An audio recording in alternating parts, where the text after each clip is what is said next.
একবিংশ শতকের সবথেকে বড় ঘটনা, ইরানের সুপ্রিম লিডার আয়াতোল্লাহ আলী খামেনেই মৃত। ১৯৮৯ থেকে ২০২৬ দীর্ঘ ৩৭ বছর শাসনের পর ইসরায়েলি স্ট্রাইকে মারা গেলেন আলী খামেনেই। ২৮ ফেব্রুয়ারি ২০২৬ শনিবার সকালে একের পর এক ইসরায়েলি মিসাইলে কেঁপে ওঠে ইরান। তেহরান, ইস্পাহান, কারমানশাহ, ইরানের বড় বড় শহরগুলোকে টার্গেট করা হয়। ইভেন একটা ইসরায়েলি মিসাইল ইরানের একটা স্কুলে গিয়ে পড়ে, যেখানে সাথে সাথে মারা যায় ওই স্কুলের ৫০ জন ছাত্রী। ইসরায়েলের পাশাপাশি আমেরিকাও এদিন ইরানের উপর বেশ কিছু মিসাইল ফায়ার করে। আর এমনই একটা মিসাইল হিট করে আয়াতোল্লাহ আলী খামেনেইর বাসভবনে।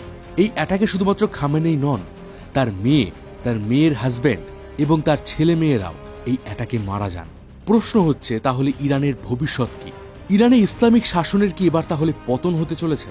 এদিন এই মিসাইল হামলার পর ইরান কিন্তু চুপ করে ছিল না। মিডল ইস্টে আমেরিকার যতগুলো মিলিটারি ঘাঁটি রয়েছে, তা সে দুবাই হোক, সৌদি আরব বা বাহরিন, ইরানের মিসাইল প্রত্যেকটা আমেরিকান মিলিটারি ঘাঁটিতে অ্যাটাক করে।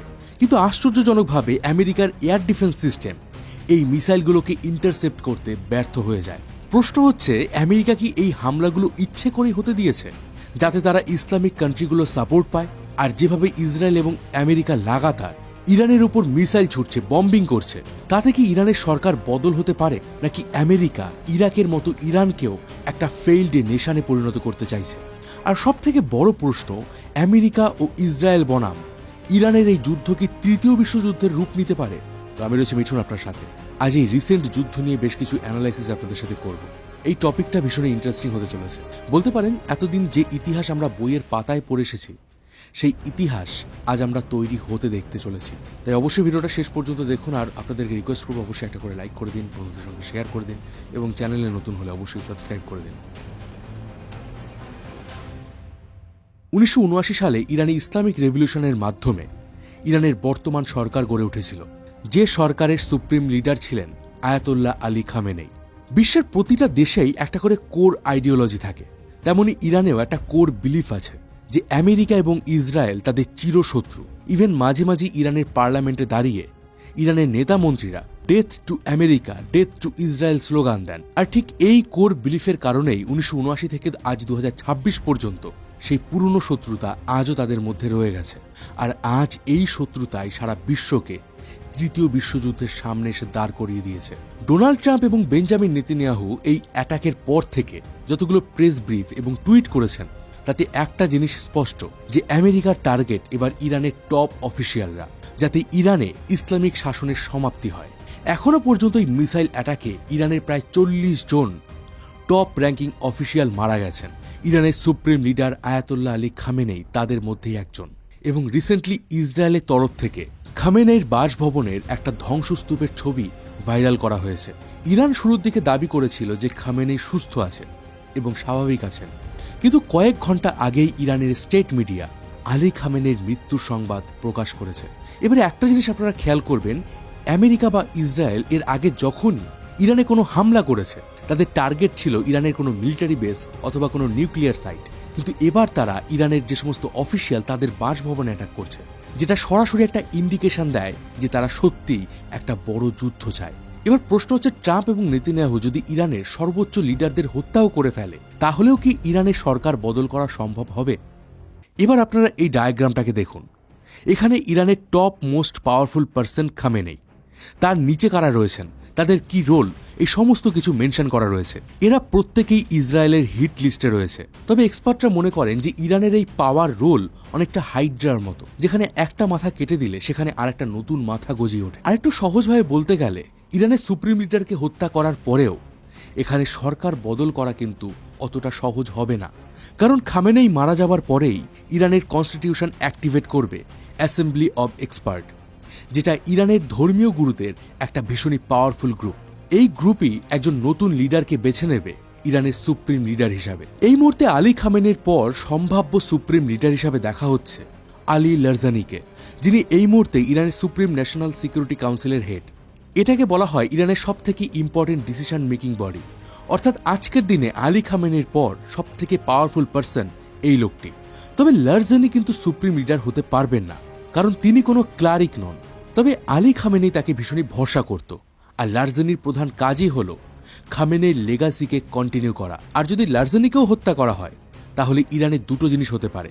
এক, ইরানে সত্যিই ইসলামিক শাসনের পতন হবে। আর দ্বিতীয় যেটা হতে পারে সেটা ইরানের এই স্ট্রাকচার আরও বেশি পাওয়ারফুল হয়ে উঠতে পারে। কারণ একটা দেশ তখনই সবথেকে বেশি ভয়ানক হয়ে ওঠে যখন তাদের কাছে হারানোর কিছু থাকে না।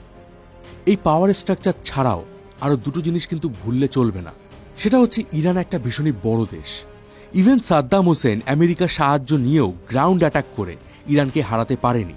একটা দেশে গিয়ে বম্বিং করা, মিসাইল ছুড়ে সেই দেশটার বেশ কিছু ক্ষতি করা, আর একটা দেশকে মিলিটারিলি ক্যাপচার করা, দুটো কিন্তু সম্পূর্ণ আলাদা জিনিস। আজকে ইরানে হিউজ বম্বিং করে টপ অফিসিয়ালদের মেরে ফেললেও আইআরজিসি কিন্তু পুরোপুরি ধ্বংস হবে না। আইআরজিসি অর্থাৎ ইসলামিক রেভলিউশনারি গার্ড, যেটা একটা ভীষণই পাওয়ারফুল আর্মি। তবে এদের কাজ কিন্তু ইরানের জনগণকে রক্ষা করা নয়। এদের কাজ হলো ইরানে ইসলামিক শাসনকে কন্টিনিউ করা এবং সুপ্রিম লিডারকে প্রোটেক্ট করা। অর্থাৎ ইরানের টপ লিডাররা মারা গেলেও আইআরজিসি তাদের কাজ চালিয়ে যাবে। সেক্ষেত্রে ইরানে এরপর যে সরকারই আসুক না কেন, সেখানে কিন্তু গৃহযুদ্ধের একটা চান্স থেকে যাবে, বা ইরানের পরিণতি হতে পারে আজকের দিনে সিরিয়া বা ইরাকের মতো। ট্রাম্প বলছেন তিনি ইরানে ততক্ষণ অ্যাটাক চালিয়ে যাবেন যতক্ষণ না ইরানের রিজিম চেঞ্জ হচ্ছে।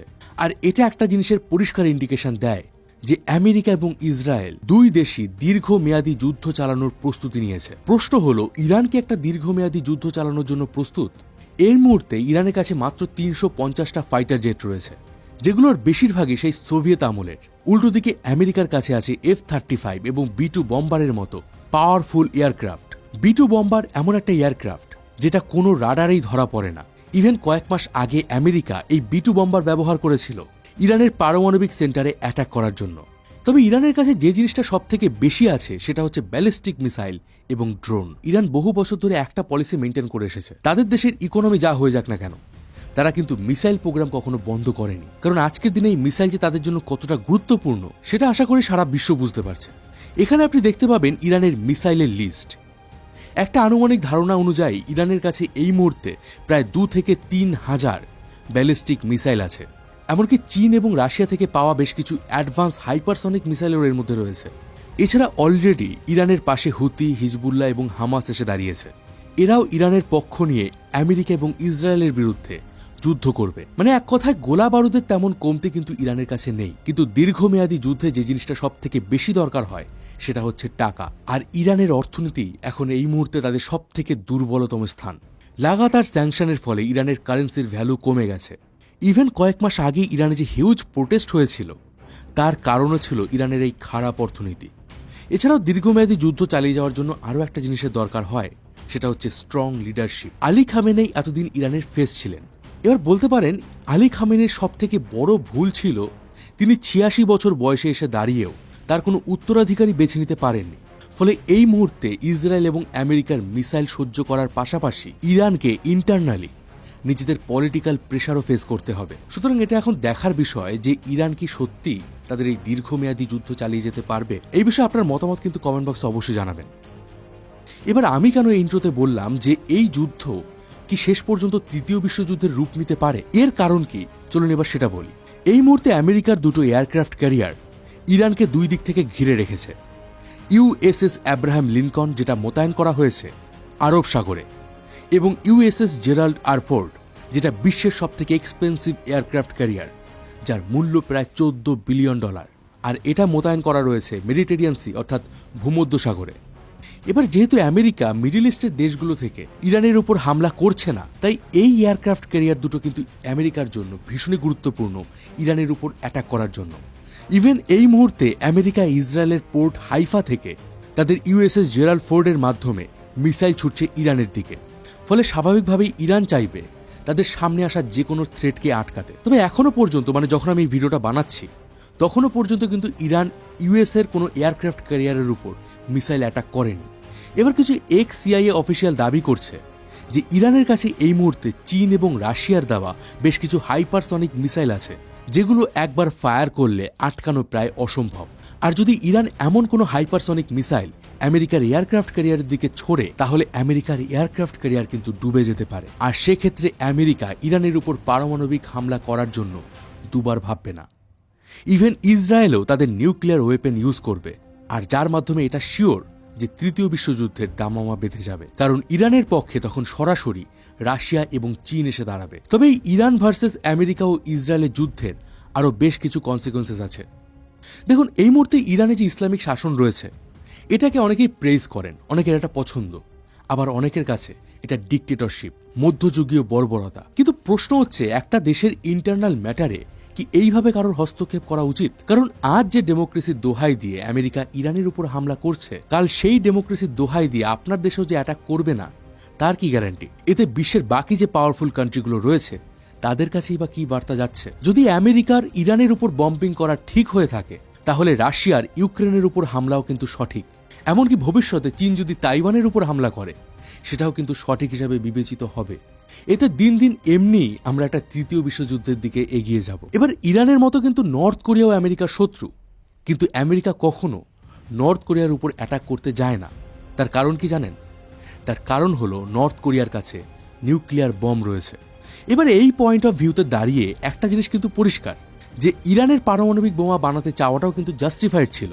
কারণ আজ যদি ইরানের কাছে পারমাণবিক বোমা থাকতো, তাহলে আমেরিকা বা ইসরায়েল কেউ কিন্তু তার উপর সরাসরি অ্যাটাক করতে পারতো না। আজ ইরানের কাছে মিসাইল আছে বলে তারা অ্যাটলিস্ট নিজেদেরকে ডিফেন্ড তো করতে পারছে। যদি ভেনেজুয়েলার মতো অবস্থা হতো তাহলে তো তারা সেটাও করতে পারতো না। তাহলে ভাবুন একবার, যে ভবিষ্যতে আমেরিকার যে শত্রু দেশগুলো রয়েছে তারা কেন নিউক্লিয়ার বম বানাতে চাইবে না?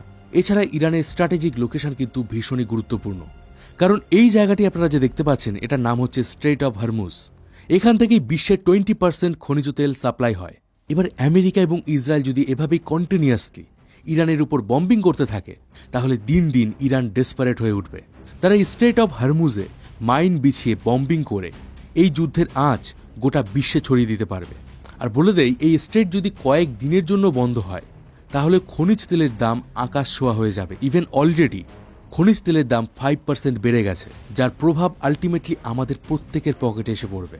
তো এখন দেখার বিষয় হচ্ছে এই যুদ্ধ কতদিন চলে। আশা তো করবো যে যুদ্ধ তাড়াতাড়ি শেষ হয়ে যাক এবং শান্তি ফিরে আসুক। ইরানের মিলিটারি এবং জিওগ্রাফিক্যাল পাওয়ার নিয়ে আমাদের চ্যানেলে একটা ভিডিও রয়েছে, যে ভিডিওটার টাইটেল ইরানকে যুদ্ধে হারানো অসম্ভব। আপনারা চাইলে ভিডিওটা দেখতে পারেন। আর আপনি যদি ইসরায়েল নিয়ে এমনই একটা সিমিলার ভিডিও দেখতে চান, তাহলে কমেন্ট করে জানাবেন। আমি অবশ্যই চেষ্টা করব এই টপিকে একটা ভিডিও বানানোর। ভিডিওটা ভালো লাগলে অবশ্যই লাইক করে দিন, বন্ধুদের সঙ্গে শেয়ার করে দিন। দেখা হবে পরের ভিডিওতে। ততদিন ভালো থাকবেন, সুস্থ থাকবেন। আর আমি ছিলাম মিঠুন, আপনার সঙ্গে।